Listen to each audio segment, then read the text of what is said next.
Hoy, Romel! Ano naman ginagawa mo dyan at tulala ka na naman? Ate naman eh. Sa pangangarap na nga lang ako nagiging masaya eh. Sumisingit ka pa. Oh, bakit hindi ka naman masaya? Bakit? Ate, tumigil na tayo sa pag-aaral. Tapos, yung mga kapitbahay natin, unti-unting nawawala dahil dun sa mga bandito na umikot yan sa lugar natin. Tapos, sa isang araw, minsan 2 beses na lang tayo kumakain. Sige nga, ate. Sabihin mo, ano ay kututuwa ko? Kumpleto tayo. Diba nga ang sabi ni nanay, di bali na maghirap tayo basta kumpleto tayo. Basta sama-sama tayo.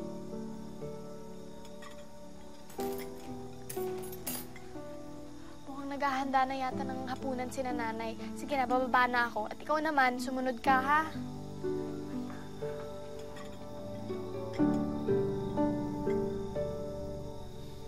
Kapos na nga sa pera, umiinom pa. Alam ng delikado ang lugar, nagpapagabi pa. Huwag mo naintindihan si nanay. Lasing lang kasi umuwi si tatay kaya galit siya. Mila naman. Alam mo naman, birthday, kumpare. Mas gugustuhin ko pang umuwi sa'yo kaysa sumama sa aking mga kaibigan, di ba? Halika na nga dito, kumain na tayo. Halika na, kumain na kayo.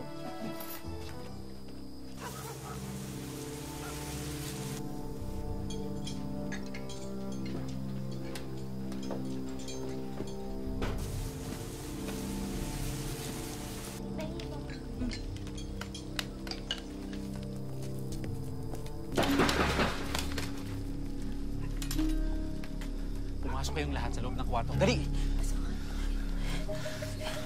Sige. Akong bahala. Kung ano mang problema, lumabas kayo ng bintana. Huwag na huwag kayong lalabas dito. Naintindihan mo, Mila? Oo. Halika na, pumasok na sa loob.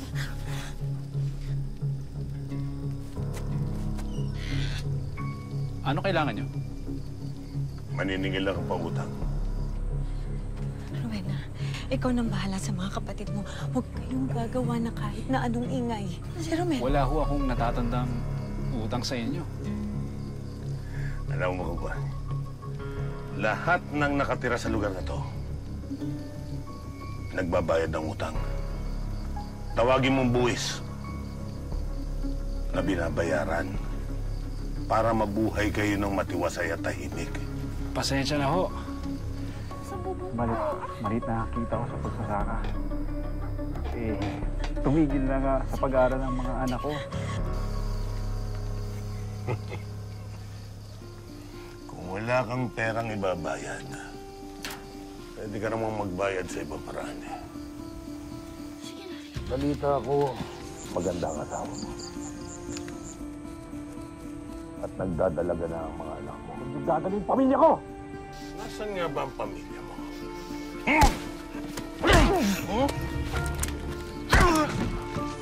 Nathan!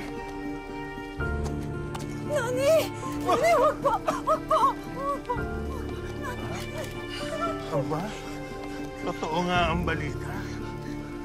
Maganda nga ang asawa mo. Bitawan mo ka! Bitawan mo ka! Bitawan mo! Matigas ka! Ano wala mga ka ba rin ba? Ha? Alam mo kung alin ang mas masakit? Yung nakikita ang mahal mo sa buhay na nasasaktan.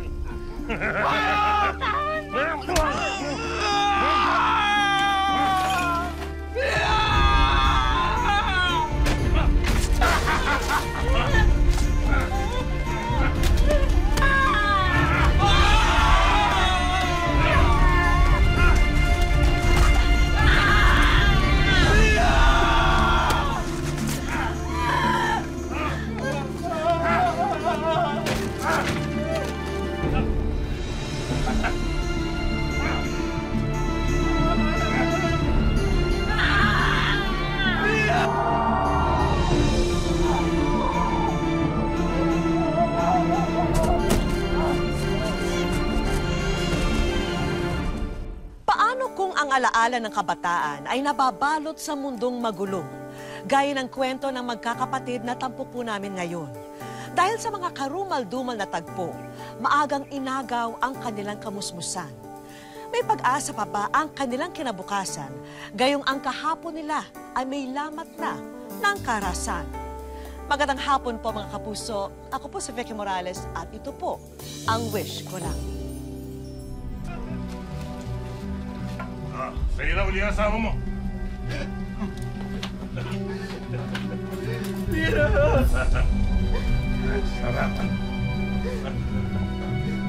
Mga hayop kayo! May araw rin kayo! Bakit ipagpapabukas pa ba natin? Ngayon na!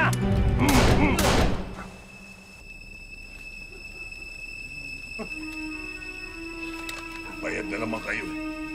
Kaya na!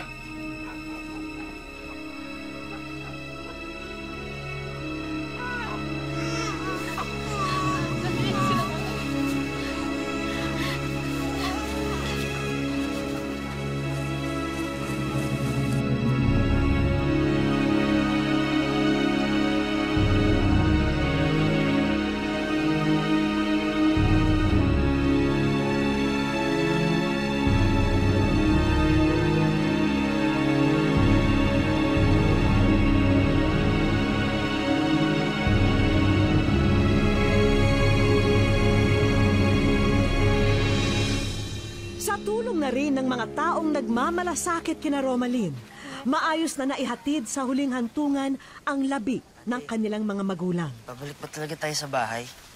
Baka mamaya bumalik yung mga Wala na bandido tayong dun ibang tapos... pwedeng puntahan, Romel. Padala ako ng sulat kay Tito Jerry sa Antipolo. Pero matagal pa yun bago makarating sa kanya. Paano tayo mabubuhay? Ako hindi naman ako marunong mga isda eh. Bahala na. Sa bahay na natin pag-usapan.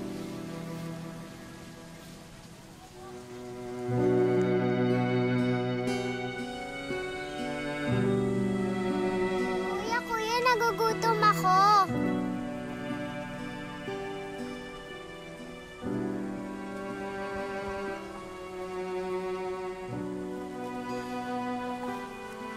Ate, saan ka pupunta?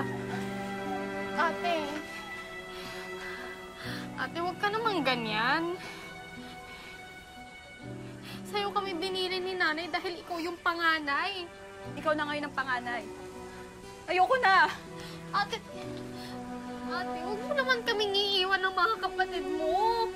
Wala na nga si nanay at...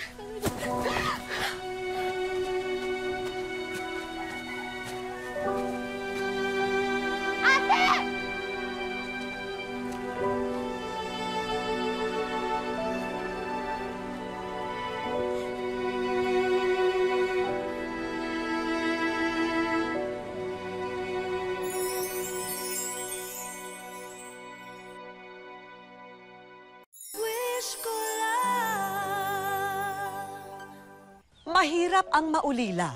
Tila parusa palalo kung wala silang maasahang tulong sa iba.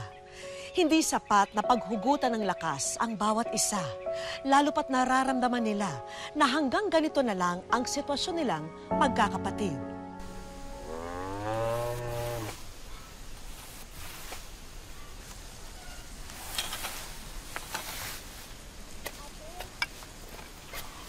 Nagugutom sila, Angelica.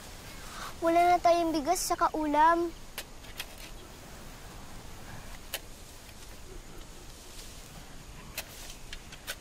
Ang bahala. Pupunta ako ng bayan, maghahanap ako ng pwede mautangan, ha? Romel, tuloy mo lang yung pagtatanim dito, ha? Ito ka lang, ha?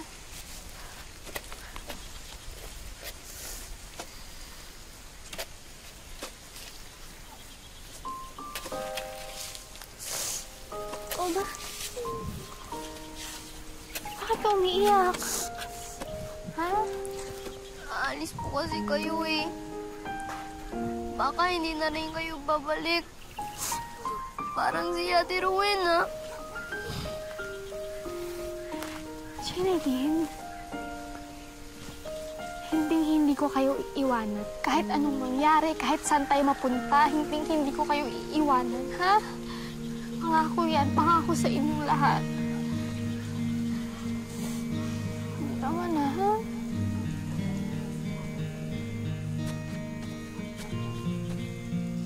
Ate, may paparating oh. Tito Jerry? Tito Jerry!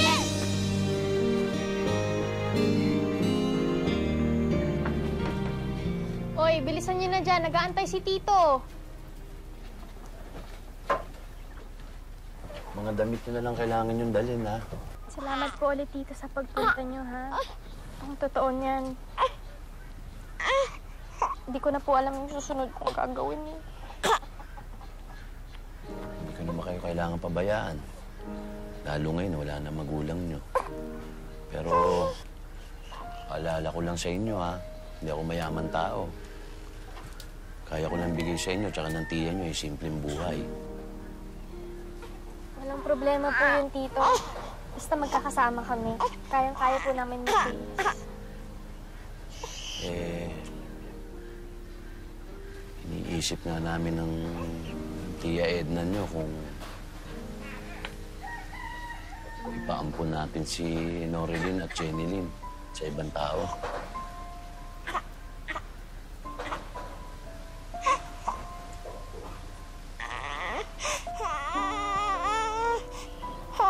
Pasensya na po, Tito, pero kung paghihiwalayin niyo lang po kami, hindi na lang po kami sasama. Di bali na maghirap na po kami kung sasama-sama kami. Romelyn, sige na nga. Wala na mag-iwa-iwalay. Sama-sama tayo. Doon na kayo lahat titira sa amin. Salamat po, Tito. Natuloy ang pagkupkop kina Romelyn ng kanilang Tito Jerry. Ngunit sa halip na makapagsimula ng panibagong buhay, mistulang nakamarka na kay Romel ang matinding takot sa tuwing naalala ang trahedyang sinapit ng kanilang mga magulang. Pasok na, Romel. Oh, Edna, ito yung mga bagong anak natin. Si Romel, si Jenilyn, si Bunso, si Norilyn. Ang ate nila, si Romalyn at June, si Angelica. Natutuwa ko makilala kayong lahat. Nakahanda na yung kwarto ninyo sa itaas. Tara, samahan ko kayo. Alay, ha?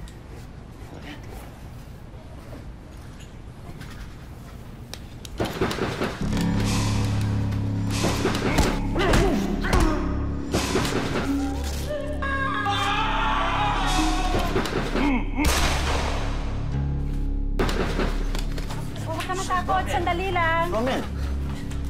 Ano pa? Wait lang. Sandali lang. Kolektor lang ng kuryente. Huwag ka na matakot. Romel, wala. Tama mo. Sige na, bumalik na kayo. Tara na Kasi sa taas. asikasuhin ko yung sa eskwela nyo para ma-transfer ko na kayo. Mag-aaral po kami? Oo na. Papag-aralin niyo po kami? Oo naman. Yay! Sige na. Tara na. Gaya ng kanyang pangako, pinag-aral ni Jerry ang mga ulilang pamangkin. Ngunit may mga bakas pa rin ng karahasan ang kanilang kamusmusan. Lahat ng nakatira sa lugar na to, nagbabayad ng utang. Tawagin mong buwis na binabayaran. Pinuwasan niyo ito!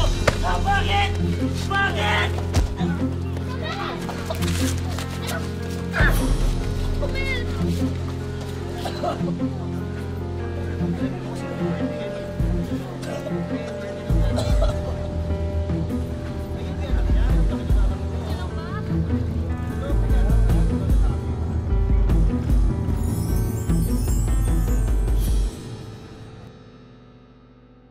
Wish ko lang.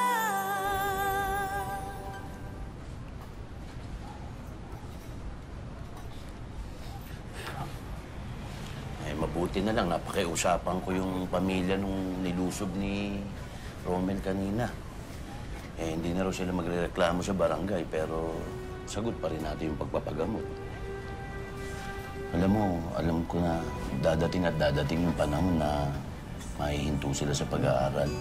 Kaya nga nalulungkot ako dahil mabibigo ako sa pangako ko kay Romaline. Eh, bukas pa naman ang offer nila kumare sa atin. Handa nilang ampunin si Angelica at Noreline. Sigurado naman mas magiging maganda at maginhawa ang buhay nila doon.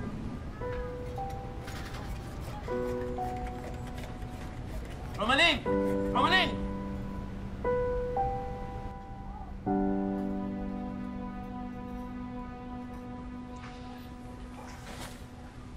Ang anak, pwede ko ba kayong makausap?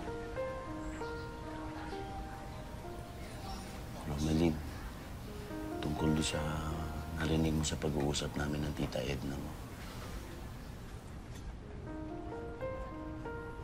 Ang anak, alam niyo ba yung isa sa mga kwento ni Haring Solomon? Yung sa Bible? Hindi po. Ganito yun, mga anak. Isang araw, merong dalawang babae, nag-aaway, nagtatalo sila. Kasi pareho nila sinasabi na sila ang ina ng isang sanggol. Ang ginawa nila, iniharap nila, dinala nila kay Haring Solomon yung sanggol. Ang naging desisyon ni Haring Solomon ay hatiin ang katawan ng sanggol sa dalawa para tabla sila. Yung isang babae, pumayag. Pero yung isa, hindi. Ang sabi niya, ibibigay na lang daw niya sa kaagaw niya yung sanggol. Bali napunta doon sa pangalawang babae yung sanggol. Kasi aram ni Haring Solomon na hindi pwedeng pabayaan ng isang tunay na ina ang kanyang anak kaysa mawala o mamatay.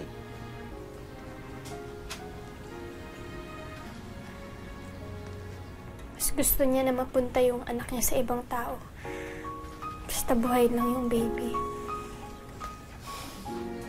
Romaline, naiintindihan mo ba o naunawaan mo yung sinasabi ko?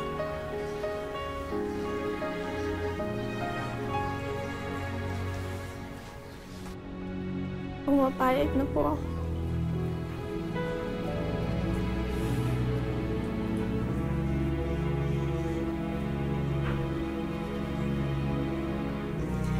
Pumapayag na po ako na ipampun sila.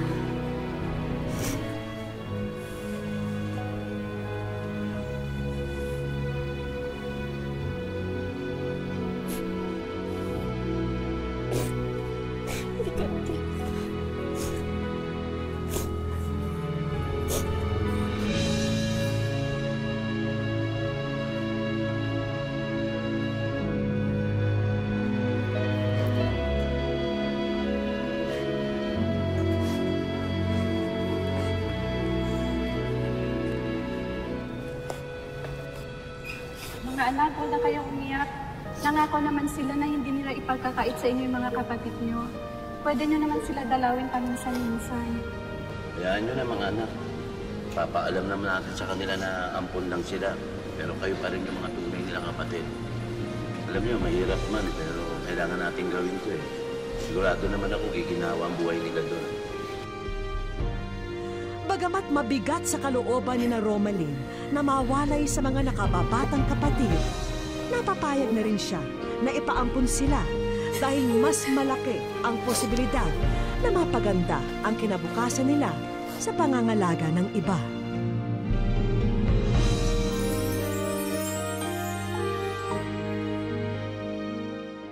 Kilala niyo po ako? Oo naman. Sobra po. Wish ko Mahigit 8 taon na ang nakalipas mula nang mapaslang ang mga magulang ni na Romaline. Sobrang sakit. Tapos, yung tipong parang iniisip mo na na bakit ganito? Parang iniwan ka na nila. Bakit kailangan nilang gawin yun sa'yo? Nakapagpatuloy sa pag-aaral si na Romaline. Habang ang kapatid na si Romel namamasukan sa repair shop ng tito niya. At abalaman, tagus pa rin sa kanya ang alaala ng trahedya sa kanilang pamilya. Sa palagay ko po kasi kahit sino naman po, kung ganun po yung makikita, hindi po makatarungan yung ginawa nila. Siguro po hanggang paglaki, baka po hindi nila makalimutan. Maliban sa naulila sila sa mga magulang, napilitang ipaampun din noon ang dalawang nakababata nilang kapatid. Isang desisyong masakit, pero mas makabubuti raw para sa lahat. Siguro po kung bibigyan ako ng pagkakataon, gusto ko po na makasama ko po yung mga kapatid ko po. Sana po magkita-kita po kami. Nung araw ding yon, inanyayahan ko sina Romalyn, Jenny at Romel para personal silang makausap. Hello! Romalyn! Ikaw si Romel, tapos si Jenny. Halika po kayo. Welcome sa Wish Ko Lang. Halika. Labis akong humanga sa katatagan nilang magkakapatid sa kabila ng mga dagok nila sa buhay. Masasabi niyo bang nakapag-move on na kayo kahit papano o imposibleng mangyari yun sa pinagdaanan niyo? Ano po? Ang hirap po kasing kalimutan po sila eh. Lalo na po doon sa nangyari sa papa ko. Pinagkait man sa kanila ang maraming pagkakataon, ang mahalagay nananatili pa rin ang magkakapatid sa pagkapit nila sa pag-asa. Hudyat na rin ito para iabot ko kina Romalyn ang munting pagkilala namin sa inspirasyong dala ng pagkikipaglaban nila sa pagsubok sa buhay. Meron akong gustong ibigay sa inyong souvenir galing sa aming programa na alam namin pagkukuhanan ng inspirasyon ng maraming nanonood sa aming programa. Kasi kakaiba talaga yung pinagdaanan nyo, pero nakukuha nyo pa maging matatag. Kahit na nawalan kayo ng magulang, nahiwala ng mga kapatid nyo sa inyo, pinili nyo pa rin na mabuhay, at pinili nyo pa rin na magmahal. Kasama ang aming grupo, sinamahan namin ang magkakapatid upang ipakonsulta si Romel sa espesyalista ukol na rin sa epekto ng nasaksihan niyang pagpaslang sa magulang. Ang pasyente natin ay nagkaroon ng trauma. Ang tawag dito ay post-traumatic stress disorder, na ikaw ay nakaranas ng isang matinding pangyayari na hindi siya ordinaryo, pag-intindi, pag-unawa. At kapag sila ay nasa mode, kailangan pakinggan sila. Hayaan lang yung space na yon. Let them address or ventilate yung nararamdaman nila. Hangad ni na Romalyn na makapagtapos ng pag-aaral. Kaya naman sa tulong ng isang kaibigan, kami na ang gumawa ng paraan upang maging posible ito para sa kanila. In behalf of STI College, nahahandog namin ang gift of knowledge and sana makatulong ito sa pagtupad ninyo ng inyong mga pangarap. Congratulations! Congratulations! Ito pong binigyan na po para sa amin ng mga kapatid ko. Makatulong po ito sa amin para makatapos. Ayun lang po. Maraming salamat po. Pagkatapos ay nagtungo kami sa kainang ito. Ang buong akala ni na Romalyn, andito kami para sa isa lamang munting salo-salo. Hanggang sa isang tinig ang pumukaw sa kanilang atensyon. Hi ate, kamusta na po kayo? Miss you. Kilala niyo po ako? Oo naman. Yung kapatid ko po kasi nagsalita. Dito ba siya? Gusto mo na ba talaga makikita? Sobra po. Meron kang bisita.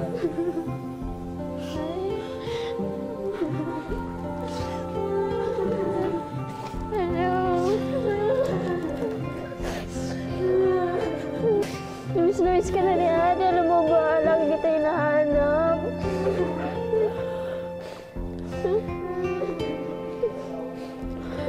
Kumusta ka na? Laki-laki mo na. Ano, okay ka lang?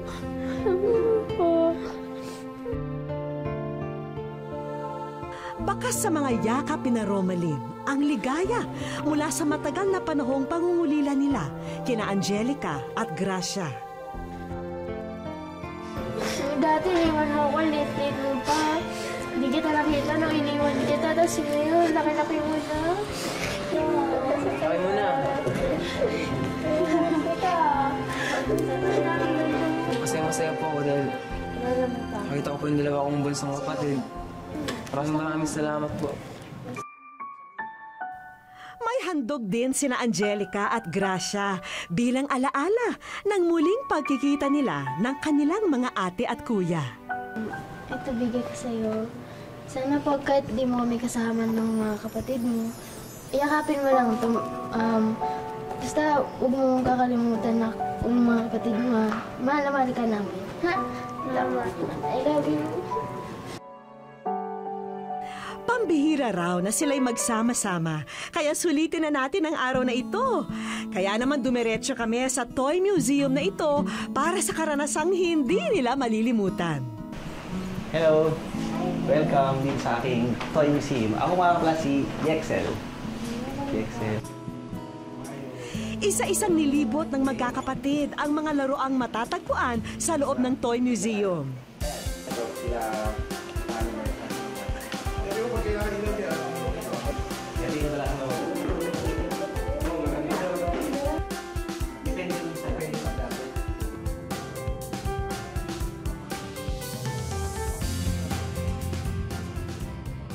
Maraming salamat po kasi natupad po yung pangarap ko po na makasama ko nga po yung mga kapatid ko. Ayun po, thank you. Ang ating pamilya ang siyang dadamay sa atin hanggang sa huli. Dahil walang pagsubok na hindi kayang lagpasan, basta't ang pinakamabisang ugnayan ay ang pagmamahalan. Iginuhit sa ating kapalaran ang mga balakid na maari nating ikadapa. Pero ang mas tumatatak na yugto sa ating buhay ay kung paano tayo bumabangon sa mga pagsubok na ito. Ako po muli si Vicky Morales. Salamat po sa inyong pagsubaybay. Dito po sa Wish Ko Lang.